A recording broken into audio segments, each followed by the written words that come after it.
Contos de Charles Perrault. Por que Contos de Charles Perrault? Vocês vão entender quem é essa figura, né? E por que as histórias orais, a historicidade, contos de fadas são importantes, né? Não só para a criança, porque esse entendimento é um entendimento equivocado, mas também para adolescentes e adultos, principalmente para adultos, né?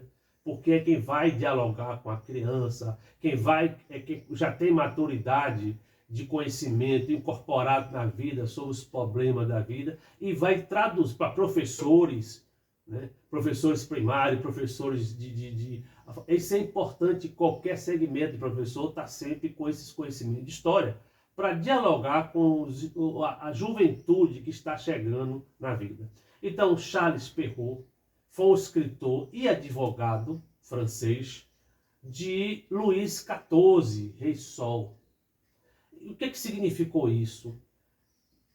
Esse marco de Charles Perrault, do século XVII, onde viveu, ele nasceu em janeiro de 1628 e morreu aos 75 anos, em 1703. Qual foi a importância de Charles Perrault?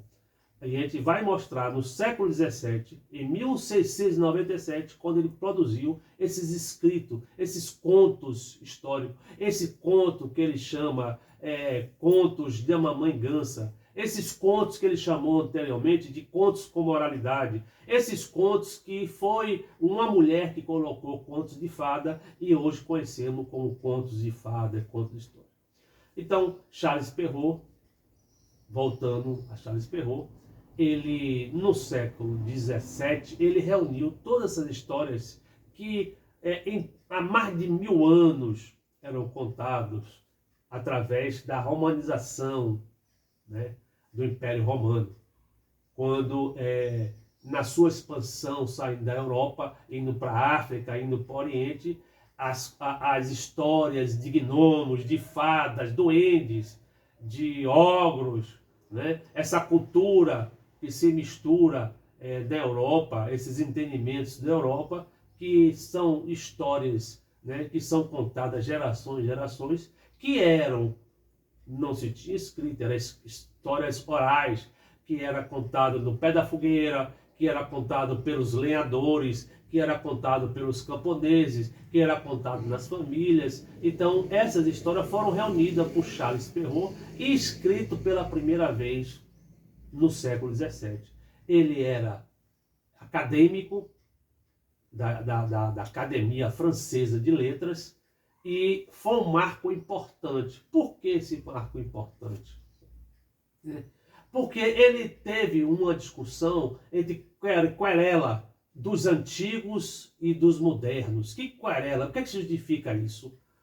Os antigos, aqueles que eram adeptos da linhagem grega, né? Esse aqui é Charles Perrault, da linhagem grega, latina. Então, esses eram os antigos, a rigidez desse conhecimento histórico. E Charles Perrault colocava, dizendo, não, nós somos tão bons quanto os antigos. Então, ele como cristão, ele como adepto do cristianismo, como ele, inclusive, era de uma linhagem jansenista, que era extrema rigorosidade da aplicação do cristianismo. Foi, inclusive, o jansenismo foi abolido, foi eliminado pelo Papa, porque eram os protestantes, linhagem com princípios calvinistas, então muito rigorosos. Então, os contos que passavam nas noites infindáveis dos tempos, aqueles contos que eram contados para moças, para as mulheres, como uma preocupação, a mata, o lobo mau, né? As questões vinculado à floresta.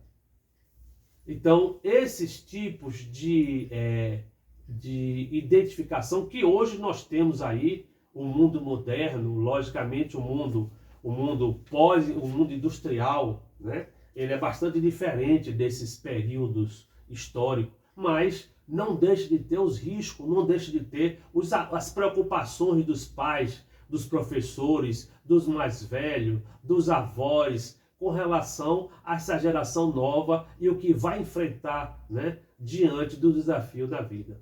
Então, Charles Perrault, ele reuniu todos os escritos e escreveu. Ora, nós estamos falando, quando a gente fala de Luís XIV, o Rei Sol, o absolutismo, é justamente no período que tudo começa a partir de Luís XIV. Ele coloca isso. Antes dele, nada importante, nada existiu. Então, essa querela entre antigos e modernos, isso foi fundamental para que houvesse, a partir dali, toda uma relação de interesse da modernidade, através do que o rei do absolutismo iria representar. Então, os antigos e os modernos representavam todas aquelas situações de detalhes com relação às questões envolvidas nos contos, que não eram tão ingênuos assim, né? Não, a gente deve se lembrar que a criança não existia, né? A criança não existia. E a partir dos escritos de Perrault, Charles Perrault, a questão da moralidade começou a ser introduzida, né? A preocupação. Então, se nós olharmos, né, A Bela Adormecida, né, um conto de Charles Perrault, e ele inaugura, é por isso que se conhece assim, uma similaridade dos contos de Charles Perrault, como se fosse ele que inaugurou todos os contos de fada. Não é. Ele reuniu, por ser escritor, e naquele tempo a nobreza, né, toda uma aristocracia não falava, não se dava com o povo, com a massa. Então ele se preocupou em fazer uma linguagem literária aonde não era só a ama, aquela que criava os filhos da nobreza, mas que o povo tivesse acesso e a preocupação com esses contos de moralidade. E essa é a importância de Charles Perrault.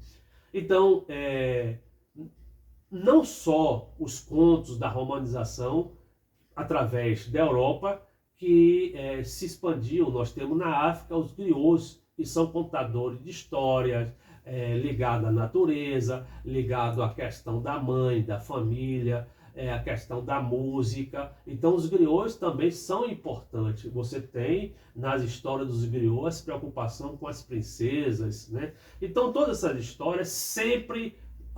Qual é a questão moral de fundo, né? Aquela de ser feliz, de se dar bem. Então a questão da moralidade passou dessa questão. Por exemplo, o Pequeno Polegar, que aí vale a pena, eu não vou entrar nesses detalhes, cada um que leia para que se aprofunde. O Pequeno Polegar, que se dá bem no aquarela de negociação, nas questões morais, não só se dá bem. A questão do lobo mau, né? Não é simplesmente que comeu a vovozinha, que comeu, né? Então, que questões morais, essas questões que não são tão ingênuas como hoje se retrata, mas graças a Perrault, ela entra numa questão moral.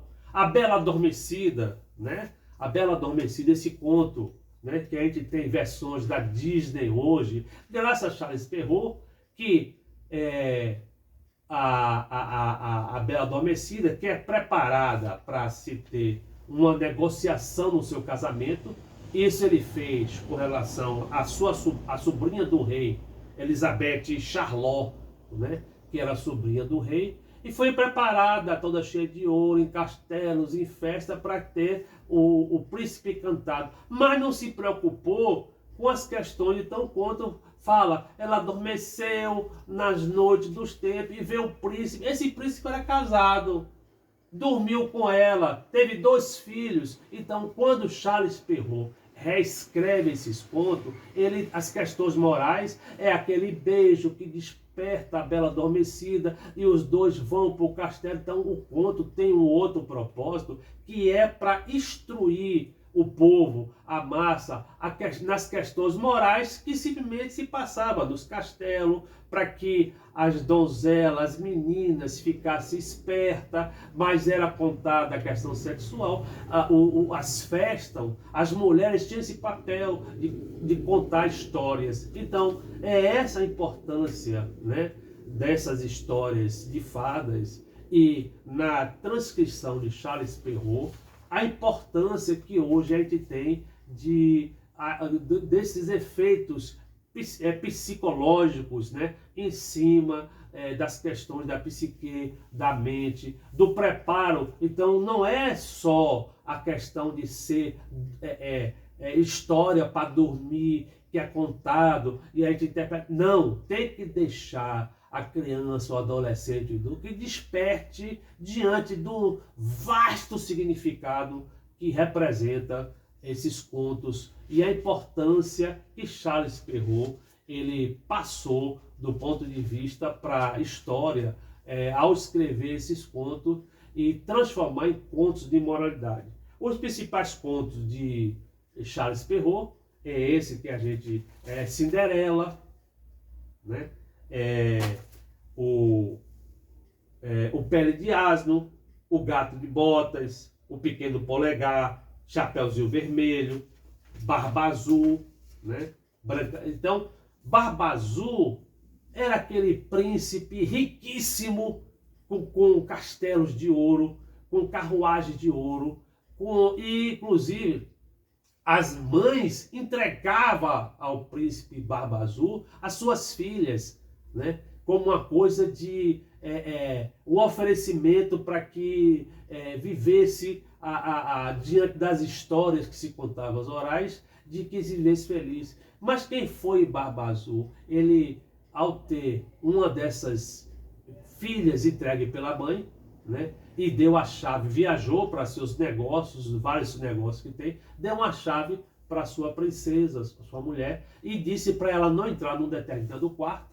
E a curiosidade da mulher, como a curiosidade de Pandora, né, como a curiosidade feminina, ela vai no quarto que ele recomendou que não acessasse. Quando ela abre o quarto, tudo escuro, que ela pisa, aquela coisa gosmenta, como se fosse cola, era sangue, e várias mulheres dele, que ele casou, tudo sem cabeça, cortada, morta, porque ele era o verdadeiro, era esse, né? Isso que a gente vê hoje, o feminicídio, né? Tanto que toma conta hoje do mundo, essa preocupação, quem é o homem ou quem é a mulher, com que o seu filho, o seu neto ou a pessoa vai casar, que a gente não sabe a natureza humana. Então, que os contos de fada já contavam isso, já contam isso, né? É só ler e nas suas interpretações a entender o papel que teve Charles Perrault